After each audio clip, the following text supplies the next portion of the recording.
코로나19 사태 이후 교회는 어떻게 될까? 코로나19 사태가 아직 끝나지 않아 섣불리 예측하기는 어렵습니다.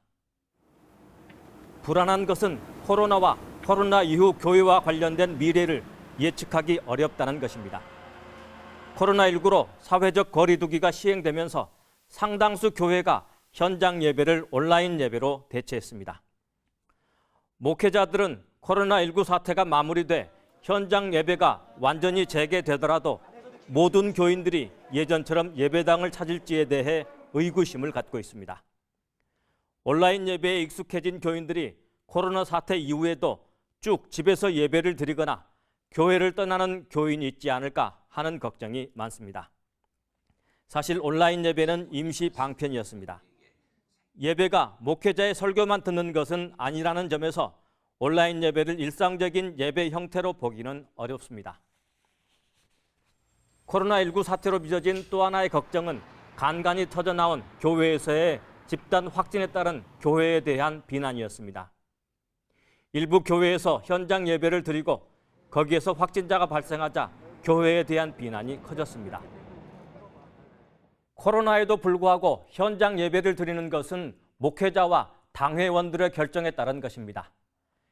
일반인들은 이런 결정의 구조를 이해하지 못하고 이해하려 들지 않습니다.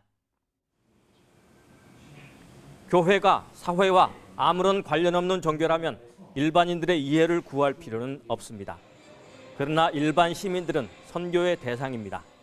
코로나19 사태 이후 일반 시민들의 교회에 대한 부정적인 인식은 선교의 영역을 넓히는 데 어려움이 될 수 있습니다.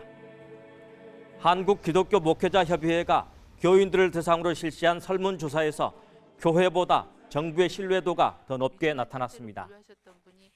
교인들조차도 교회보다는 정부 당국을 더 신뢰하고 있다는 것을 교회의 지도자들은 새겨볼 필요가 있습니다. 코로나19가 진정세로 접어들면서 여러 교회와 기독교 단체에서 코로나 이후를 전망하는 세미나 등을 열거나 계획하고 있습니다. 여러 방안들이 제시되고 있습니다. 그런데 여러 행사에서 제기되는 방안들이 교인들이나 선교 대상인 일반인들에게 전달되지 않으면 말 그대로 행사에 그칠 것입니다. 교인들은 코로나 사태를 계기로 교회가 더 어려운 교회, 가난한 사람 등 이웃을 돌볼 것을 바라고 있습니다. 교회가 신뢰를 회복하기 위해 많은 행사보다 이웃과 함께하는 실천이 더 필요할 것입니다. CBS 논평이었습니다.